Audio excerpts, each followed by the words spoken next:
Good morning students, welcome to your class back and we are going to discuss the chapter number 2. कल हमने नया chapter शुरू किया था. It was chapter number 2, my family and me. Okay, these are the students of 3rd class I think. Fine. So the chapter is my family and me. Okay. And कल हमने yesterday we wrote some hard word also, कुछ hard words भी लिखे थे. यहाँ भी मैंने कुछ hard words लिखे हैं, लेकिन ये आप आराम से नोट कर लेना जब मैं कहूँगी, ठीक है. अभी हम चैप्टर डिस्कस करने वाले हैं, तो open your books at page number 12.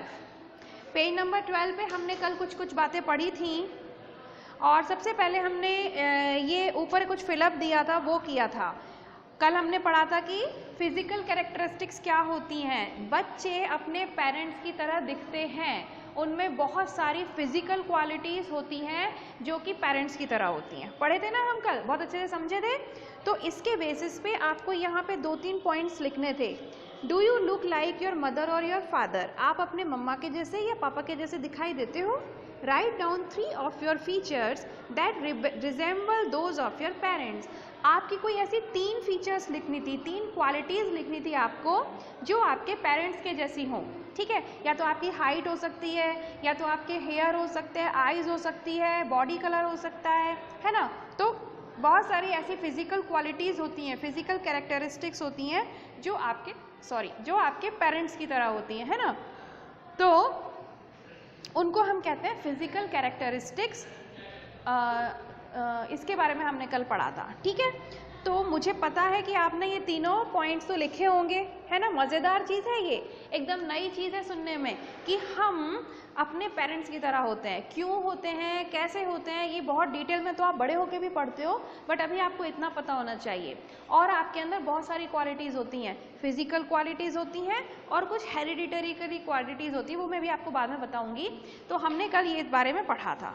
Okay, हमने कुछ ट्विंस के बारे में भी पढ़ा था कि कुछ बच्चे ऐसे होते हैं बिल्कुल ही सेम टू सेम होते हैं. अभी हमने एक और चीज़ डिफरेंस देखा था एक और चीज़ में कि हम अपने पेरेंट्स की तरह होते हैं, पेरेंट्स अपने पेरेंट्स की तरह होते हैं. पापा ग्रैंडफादर या ग्रैंडमदर के जैसे होंगे, मम्मा भी नानी या नाना जैसी होंगी, है ना. हम अपने मम्मी पापा की तरह होंगे, लेकिन बिल्कुल सेम टू सेम नहीं होते हैं. लेकिन जो ट्विंस होते हैं वो तो बिल्कुल ही सेम टू सेम होते हैं, है ना. ट्विंस आपने देखे भी हो शायद कभी.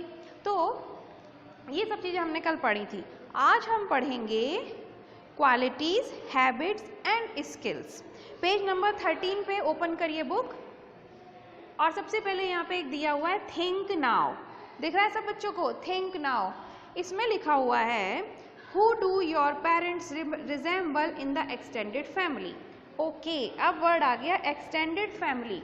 एक्सटेंडेड फैमिली हमने पिछले चैप्टर में शायद पढ़ा था कि एक्सटेंडेड फैमिली क्या होती है और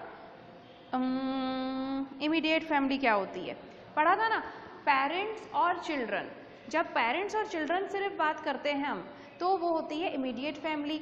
और पेरेंट्स और चिल्ड्रन को छोड़ के बाकी जितने भी रिलेटिव्स होते हैं फैमिली में, वो क्या कहलाते हैं, एक्सटेंडेड फैमिली.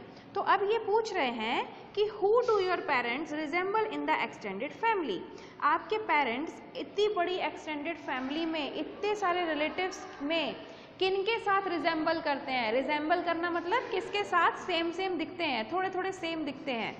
तो ये सोचने वाली बात है. अब इसको जरा ध्यान से सोचो. अब हम अगर मान लो आपके पापा की बात करते हैं, ठीक है, तो आपके पापा किस किस की तरह दिख सकते हैं. या तो दादाजी की तरह दिख सकते हैं, या उनकी फिजिकल क्वालिटीज़ हो सकती हैं. जो भी दिखने का मतलब ये नहीं कि उनका चेहरा ही ऐसा होगा कि वो दादाजी जैसे होंगे, नहीं. मतलब अपन समझ गए ना फिजिकल क्वालिटीज़ का मतलब क्या होता है कि भाई उनकी हाइट हो सकती है, उनके हेयर हो सकते हैं, उनका फेस हो सकता है, उनकी आईज़ हो सकती हैं, या बोलने का तरीका हो सकता है, कुछ भी हो सकता है. तो हम सोचते हैं जरा, अब आप सपोज करो हम आपके पापा की बात करते हैं, तो आपके पापा एक्सटेंडेड फैमिली में किस किस की तरह सिमिलर दिख सकते हैं. तो या तो दादाजी की तरह, या तो दादी जी की तरह, या फिर वो अपने किसी भाई यानी कि आपके किसी अंकल की तरह, है ना. इस तरह से कर सकते हैं. तो कुछ कुछ फैमिली मेम्बर्स ऐसे हैं, कुछ कुछ एक्सटेंडेड फैमिली मेम्बर्स ऐसे हैं जिसके सिमिलर पापा दिख सकते हैं. ओके, अब हम आपकी मम्मा की बात करते हैं. तो मम्मा किस किस की तरह हो सकती हैं. या तो नाना जी की तरह, या तो नानी जी की तरह, या फिर मासी की तरह, या फिर मामा की तरह, है ना। तो या तो अब मामा और मासी क्या हुए, आपके अंकल आंट हो गए। तो ऐसा क्यों? पापा जो होंगे वो दादाजी की तरह, दादी जी की तरह क्यों दिखेंगे? क्योंकि दादा दादी पापा के कौन है? पेरेंट्स हैं, है ना। और पापा के पेरेंट्स जो हैं वो, उनकी तो क्वालिटीज़ पापा में होंगी। या फिर चाचा की तरह, ताऊ जी की तरह या बुआ की तरह भी पापा हो सकते हैं। क्यों? क्योंकि ये सब भाई बहन है ना। इसी तरीके से मम्मा नाना जी की तरह दिख सकती है, नानी जी की तरह भी हो सकती है। क्यों? क्योंकि वो मम्मा के पेरेंट्स हैं। तो पेरेंट्स हैं तो मम्मा अपने पेरेंट्स जैसी होगी ही। साथ में वो अपने मामा जी की तरह दिख सकती हैं या फिर मासी की तरह दिख सकती हैं। वो क्यों? क्योंकि वो उनके भाई बहन हैं। ठीक है, आ गई बात समझ में। यानी कि अगर हम एक्सटेंडेड फैमिली के बारे में सोचें तो हम ध्यान से सोच के ये पता कर सकते हैं कि कौन किसकी तरह सिमिलर हो सकता है। आया आपको कुछ समझ में? फिजिकल कैरेक्टरिस्टिक्स क्या होते हैं, फिजिकल क्वालिटीज़ क्या होती हैं, और एक फैमिली में थोड़ी थोड़ी जो सिमिलरिटी होती है वो क्यों होती है। ट्विन्स क्या होते हैं, वो उनके अंदर कितनी सिमिलरिटी होती है। अगर ये सारी बातें समझ में आ गई हैं तो अब हम आगे पढ़ सकते हैं। आगे हमारी नेक्स्ट हेडिंग आती है, देखो पेज नंबर 13 पे हेडिंग में दिया हुआ है क्वालिटीज़, हैबिट्स एंड स्किल्स। अब क्वालिटीज़, हैबिट्स एंड स्किल्स में पहले क्या फ़र्क है ये देख लो। क्वालिटीज़ क्या होती हैं? क्वालिटीज़ होती है आपके अंदर कुछ क्वालिटी, ये यानी कि आप पेंट कर सकते हो, या फिर आप खेलने में बहुत अच्छे हो सकते हो, या आप डांस कर सकते हो, या आप सिंगिंग कर सकते हो, आप पढ़ाई में बहुत इंटेलिजेंट हो, है ना। या फिर किसी पर्टिकुलर सब्जेक्ट में कुछ बच्चे होते हैं वो मैथ्स में बहुत इंटेलिजेंट होते हैं, लेकिन कुछ बच्चों से तो मैथ्स बनता ही नहीं है ना। इसी तरीके से कुछ बच्चे इंग्लिश बहुत अच्छी बोल सकते हैं, कुछ बच्चों को हिंदी बहुत टफ लगती है, कुछ को कुछ। तो अलग अलग चीज़ों में आपकी जो क्वालिटीज़ हैं वो ये हो सकती हैं। ठीक, ओके। अब नेक्स्ट जो वर्ड दिया है वो है हैबिट्स। अब हैबिट्स क्या होती हैं? हैबिट्स, एक मिनट रुकना।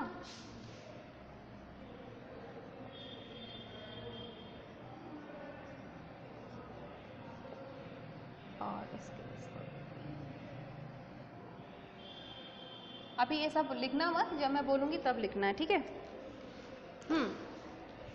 अब क्वालिटीज़ तो समझ आ गई। अब हैबिट्स क्या होती हैं? हैबिट्स होती हैं आदतें। आदतें कैसी? किसी को बहुत देर तक सोने में मज़ा आता है, किसी को सुबह सुबह जल्दी उठने की आदत होती है, किसी को बहुत तीखा खाने का मन करता है, बहुत तीखा खाने की आदत होती है, किसी को सिंपल खाना खाने की आदत होती है। तो ये सारी हैबिट्स होती हैं, ठीक है। अच्छा, एक और वर्ड लिखा है स्किल। अब स्किल क्या होता है?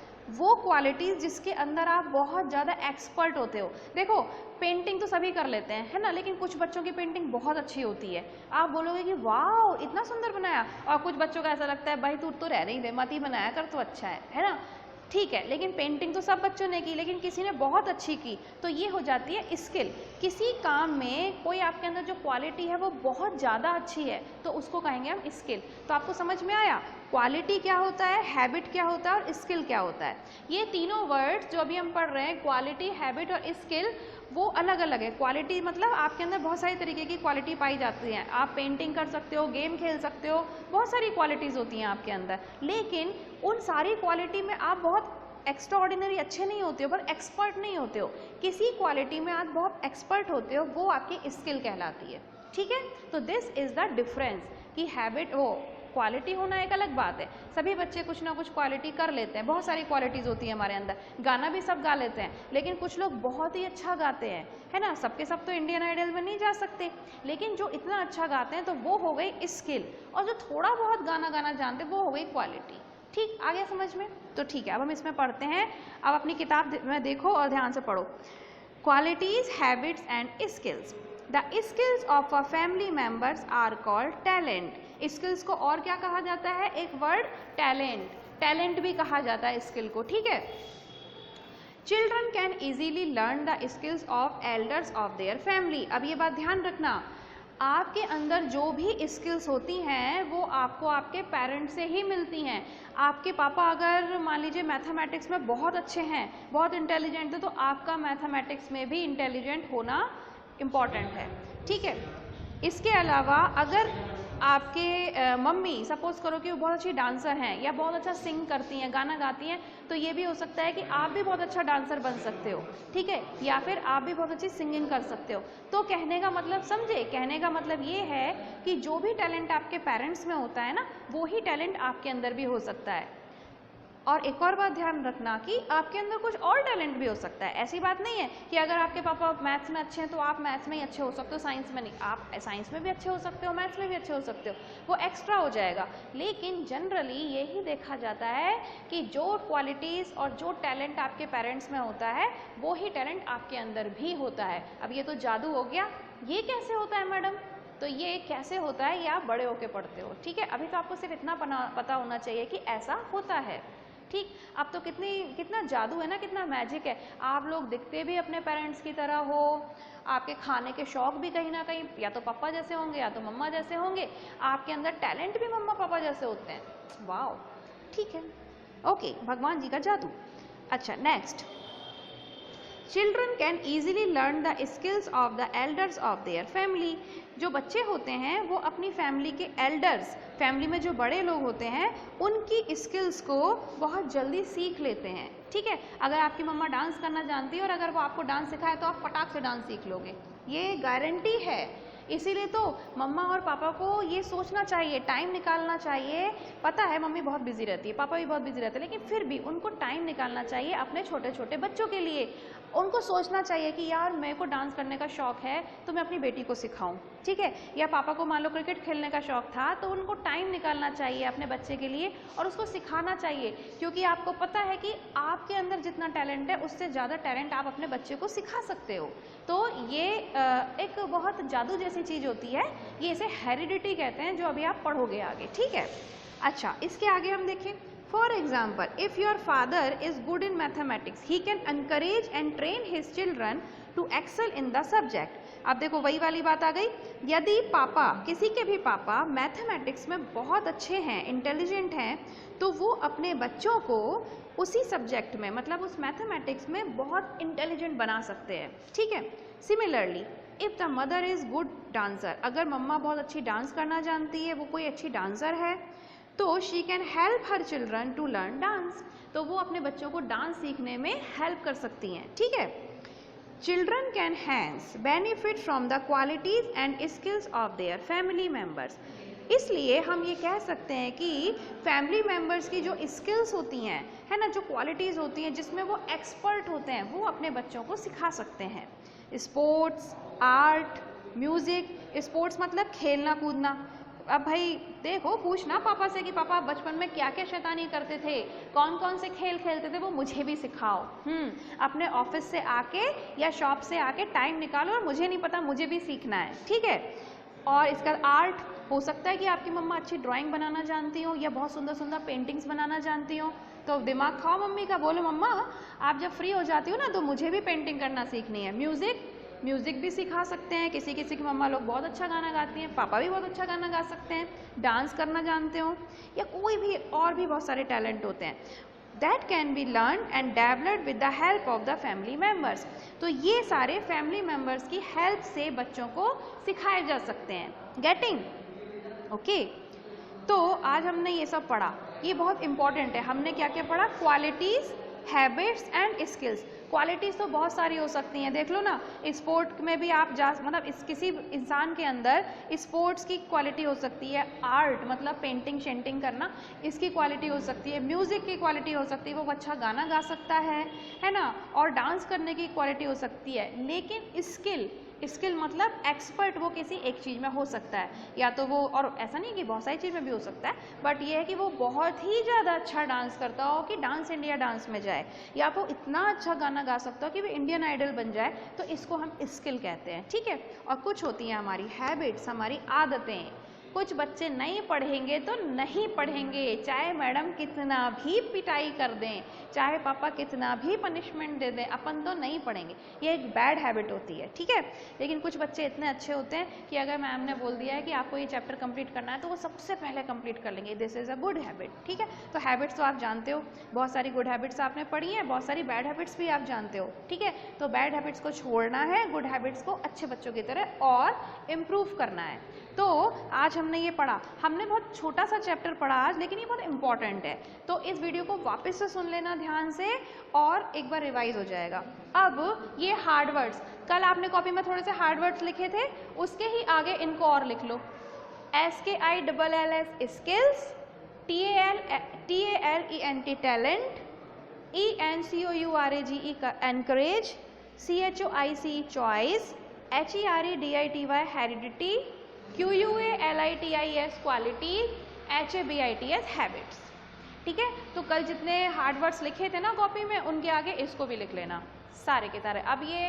अब हम कल चैप्टर जब पढ़ेंगे और एक दो अगर और आएंगे हम, तो उसको भी हम इसमें ऐड करेंगे। ठीक है, लिख लो फटाफट, वीडियो को पॉज करो, फटाफट लिख लो, और फटाफट की भी क्या, आराम से लिख लो, कोई जल्दी नहीं है।